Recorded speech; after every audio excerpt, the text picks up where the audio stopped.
Hello everyone, thank you so much for coming here.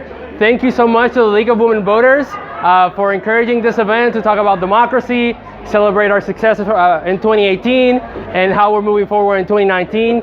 Thank you so much, Mary, for your work with the Democracy Works Committee. My name is Ruben LeBron. I'm with RCV for Maryland. This is Michelle Whitaker. She's doing our legislative stuff in RCV for Maryland. And this is Barry Wynn. He's doing our events committee. And we're pleased to have you here. So ranked choice voting is a system that encourages voters to have a stronger choice and a stronger vote, and to encourage that we have a more representative democracy in Montgomery County. The system basically works by ranking your choices in order of preferences. And then if nobody has 50% of the vote, then you start counting the people in last place. You eliminate the person in last place, and your choice goes to your second votes. But if after you count all your votes and someone has 50% of the vote, it's just like any other election. Ranked choice voting is here to ensure majority support, stability, and encourage more young people, more women, and more people of color to run, win, and lead. Here in Montgomery County, we had a huge field of candidates run for city council, county council, and we have folks win with low majorities and many other issues. RCV for Maryland is working to build a movement for more effective representative elections through ranked choice voting. So we're going to go through the results, and then we'll open it up to questions and talk about our bill and anything else that people might be interested. So, all right. There's more seats up here. Yep, if folks don't hear us, there's more space over here, so please. So we had 4 options. We have buffalo wings, deviled eggs, falafels, and spinach artichoke, and you need 50% of the vote to win. So we counted the first round, and that's the results: 12, 3, 9, and 13. Nobody had 50% of the vote. So what we do is we eliminate deviled eggs, and then the people that voted for deviled eggs as their first choice, now those votes goes to their second choices, giving you, the voter, more power and more voice, and to express the nuances of your vote and your preferences. So now we go into the second round. And you see that in the second round, 2 people that voted for deviled eggs voted for falafels as their second options. So now falafels have 11. And the people that voted for deviled eggs, 1 person put buffalo wings as their second option. So now in the second round, we have 13, 11, and 13. We still do not have a winner because we don't have 50% of the vote, a majority. Now we go into the last round. Falafels is in last place now, so we eliminate falafel and we redistribute those 11 votes to people's second choices. So of the 11 people, 3 chose buffalo wings as their remaining next preferences, and buffalo wings ends with 16% of the vote, 16 votes, and spinach and artichoke dip with 20. We have a winner with 55.5% of the vote. So if you voted for spinach and artichoke dip, congratulations.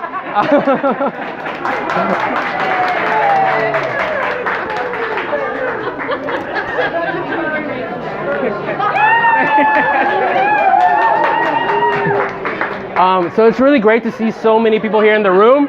As you see, ranked choice voting, like I said, is a system to encourage more stability by encouraging folks to go outside their bases and talk to their second choices, third choices to vote for them. It ensures that we have majority support. It's important so the people that win have a mandate to govern more effectively. And like I said, it encourages more people to run, win, and lead, and we have the data to back it up. So before we open it up to questions, I'm going to leave Michelle. She's going to talk about the bill that we have and the testimony and everything else. So, hi. So I'm Michelle. I'm helping to lead our legislative portion for Ranked Choice Voting Maryland, and specifically what we're doing here in Montgomery County. We have an exciting opportunity to pass and adopt new voting methods that are going to make sure that every person here in this room, here at McGinty's, here in Montgomery County, has an opportunity to have their voice heard. As Ruben said, it gives, when you're talking about ranked choice voting, it allows you to have a backup choice if your first choice is eliminated, which is revolutionary when we think about a lot of times what happens in our elections is like we're trying to vote, but we're trying to also think to make sure that can we get that person elected, and it's all of this back and forth and strategic voting that we're doing instead of just voting for the people that we're passionate about, that we want to run in the race, that has a message for other people. This is really giving that opportunity. We have a chance with the Montgomery County delegation for the General Assembly to adopt enabling legislation. And there'll be a bill hearing on December 17th, Monday, December 17th at 7 p.m.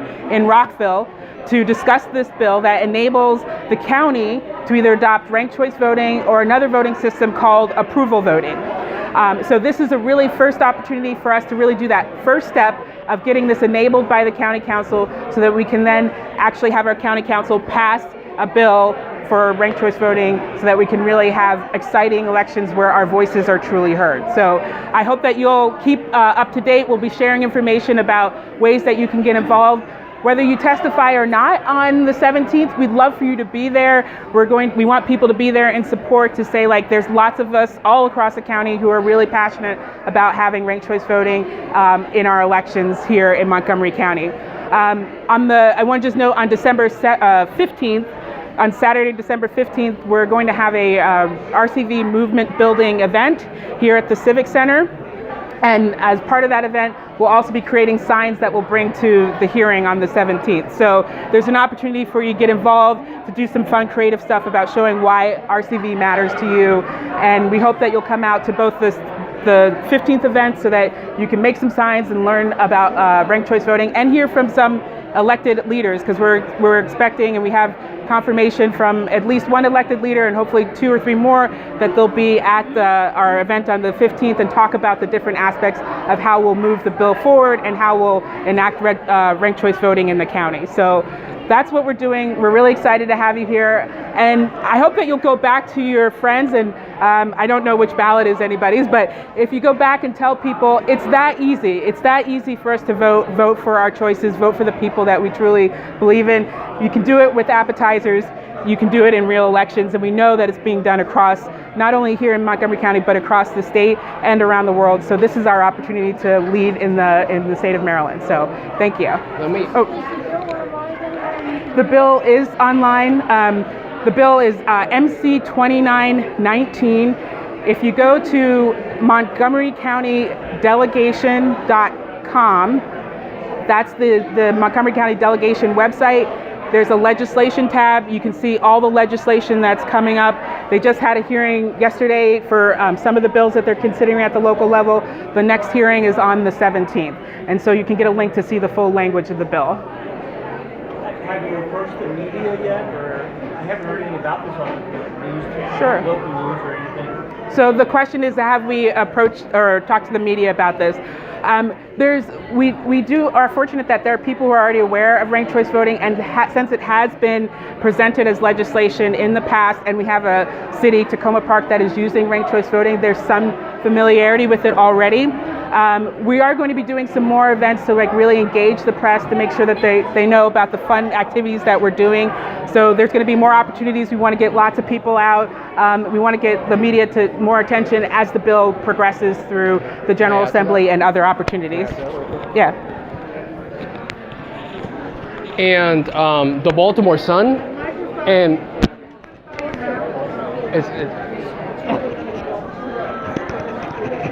the Baltimore Sun and the Washington Post have endorsed ranked choice voting for Montgomery County specifically. They did what? The Washington Post and the Baltimore Sun have endorsed ranked choice voting for Montgomery County specifically. The articles on it. Yeah, they've done, actually the Washington Post has done like 3 articles specifically for Montgomery County. But let me add something else real quick. Ranked choice voting is not an unproven system. It's used in 15 cities throughout 6 states, and it's used in the whole state of Maine statewide. And the data shows that voters understand it, that it's easy, and that voters rank multiple candidates, and that voters like it, and that it encourages civility. So, any other questions? Barbara. What's behind the fact that you say that more women will be elected with ranked choice voting? Tony, sorry to put you. Yeah. So the question is how to explain a little bit about how ranked choice voting increases representation for women or for people of color. So I also am a board member of an organization called Represent Women. We're active across the country in enabling effective voting measures and legislative practices to empower women to run, win, and serve in different offices. What we've done is studies, and particularly in the Bay Area, which has been using ranked choice voting for the last 10 years, we have extensive data on how ranked choice voting has impacted different communities. And we've seen that more women and more women of color have been able to run and win in their elections, from talking about mayoral races, county council races, all of those. And the reason why, and we've even seen this in our own elections when we look at the multi-district races that we have for General Assembly, we have lots of women who are elected to those positions. What happens, and this is more of a psychological piece to talk about, but their voters tend to be able to vote for a woman if they have other options to vote for as well. So whether you're talking about a multi-seat race for the General Assembly, or you're talking about having ranked choice voting and the ability to rank your backup choices, so you really like, that woman candidate who's running, but you also have a backup choice, or vice versa, you're able to do that and your preferences are heard. And we've seen that women have been able to run really effectively. The second part to this is the way you run. And we've seen women candidates really embrace this, but all candidates really embrace this, is it's talking about that collaboration piece. Really, there's no incentive for going negative in a race. And so what we see is that women candidates really embrace the fact to say, like, I hope that you'll vote for me as your first choice. But if not, if Ruben's your first choice, that's great. Here's where Ruben and I align. I hope you'll make me your backup choice, your second choice in the race. That's revolutionary. And a lot of times when we think about our elections, where most of the time it's like, Ruben's awful, don't vote for Ruben. No, just me. But we're changing it to, no, there's reasons for us to work together and really do this. And that's what's been great for a lot of women who want to run, because they're seeing that this is an opportunity to really talk about the issues, not go negative, really focus on that, and find collaboration with other candidates who are running. Yeah. As opposed to Michelle said, I'm quite likable sometimes. But no, likable enough. That will do. But let me add to the civility point. And I was just talking to some folks here. Think about when you're canvassing for a candidate. If you stumble upon some house and you see the yard sign of your opponent, the person that you're canvassing for, sometimes they tell you, don't knock on that door, keep walking. With this system, you actually don't have to do that. The candidate or the volunteer has an incentive to knock on that door and say, hey, I may not be your first choice, but maybe I can be your second choice. And they need to do that. They need to do that to be able to win these elections. So it encourages candidates to go outside their base and talk to other voters. It encourages more stability, because if they're mudslinging and attacking their opponents and their voters, they're not going to vote for that person as their second choice. And it happened in Maine. In Maine, you had the Republican you had a Republican, a Democrat, and two independents. One of those candidates had a margin of 2% of the vote, was winning by 2% of the vote. But that person really didn't go outside their base to reach out to other voters. So after you started the ranked choice voting election, the two independents got eliminated, and the other candidate that started in second place won, because he reached to other party members, to other independents, and to other voters. So there's a question here, and then we'll go, yeah. I'm confused about the election, the process for getting ranked choice independent. Does the General Assembly need to pass any legislation before Montgomery County can pass legislation? Yeah, so the question is, do we need the General Assembly delegation to enable this legislation for the county council to do this? Currently, yes, that's the process, because counties are under, unlike cities, counties need to get permission from the state in order to do different changes to their elections. First in the General Assembly.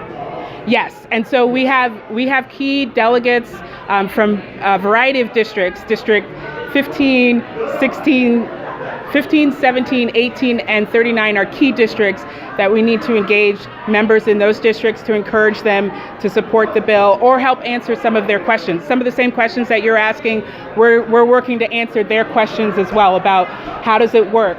How does this impact minorities or women? How do we actually implement this at the local level? What do we need to do? But the main point that we're sharing with the delegation, that we're sharing even with the county council, is that in order for us to get ranked choice voting in the county, the first thing is we need to have enabling legislation to say, yes, we can move forward. And then we have that next discussion about understanding like exactly the technical aspects of the system. But we need to get past that first step. So hold on one second, Fran, just, yeah. So do you see this as working toward a parliamentary system? Is this working towards a parliamentary system? So that's a great question. Is ranked choice voting working towards a parliamentary system? So that's a great point, because ranked choice voting does help create more proportional representation when you apply it to multi-winner districts when you're using it in those races. Right now, our focus is on races in Montgomery, local races. So it's the county council, county executive races. But you can see some of that if we apply this, how we apply this to the at-large race. You could see how more proportional representation from across the county, diverse representation both by gender, by racial and ethnicity and economic interest. So there's the opportunity for that kind of expansion. At Fair Vote, who is one of the leads in terms of helping to sponsor bills and move ranked choice voting across the country, they do have other initiatives to also see ranked choice voting used at a national level for Congress, where you would have that proportional representation. So, Fran. So your bill only addresses elections within Montgomery County and not elections to the legislature. Correct. This bill MC 2919, is only for local elections in Montgomery County. It impacts the county executive, county council, on down through like the clerk to potentially the sheriff. Board of Ed? I believe Board of Education is on there as well. Yes. And again, if you go to the Montgomery County delegation website, you can see all the offices that are listed there as being part of that bill. Yeah. And another exciting update is that Brooke Learman in Baltimore City is going to be introducing the same kind of legislation for that. But the important thing about this bill is that it's meant to be a unifying bill. It's meant to be broad and general, so that we coalesce, pass a bill, and then the county council will decide how to define, implement ranked choice voting. So they'll be deciding things like the offices, the rankings, generals versus primaries, and all those other questions. So that's why right now the focus is passing this bill, and then. So is the enabling legislation required in order to do ranked choice voting in primaries? And does that give the option of having open primaries? So the question is ranked choice voting, is the enabling legislation just for primaries, or is it required for? It does not define primaries or general elections. It's for elections in Montgomery County. It's very broad language, just for the enabling purposes. Okay, and it does not relate to open primary. Is it necessary? Is ranked choice voting necessary for primaries, or yes, the enabling legislation is necessary for the county to yes. Do you have excess ballots that we could take to use to talk this up? Do you have any extra ballots? I do not have extra ballots, but I can print more to you, or I can send you the file, or anything else. We can also return these. They don't have anybody else's names. If you want to just grab somebody's ballot, so we can give you those. It's a nice tool to Yeah. to show it to you. Yeah, Yeah. definitely. So. You have to have 6 eating. But this is, I mean, it's a good note that you can create this at home yourself. Just do this, and if you're having a party or you're trying to make a choice with your family about what to eat, and we're like, okay, we're gonna do a ranked choice voting ballot. You could have some fun just to give people experience. I have a 4-year-old daughter. I've played with her around like, hey, what do you want to have to dinner? You want broccoli? No. Do you want French fries? Yes. Okay, you've just voted ranked choice voting. Like she's doing this along with the rest of our families, and lots of people get this. It's a fun activity. So I encourage you to find ways to do this at home or in other social gatherings. And again, I thank Mary and the rest of the league for allowing us to have this opportunity to share it. So I'm going to have to run because I have to get on a legislative call to make sure that we're moving forward Bill MC 2919. But we're excited. I hope that you'll be able to come out for December 17th for the movement building meeting, and then on December 17th for the legislative hearing to support us as we're moving forward. So thank you. Thank you. Thank you so much.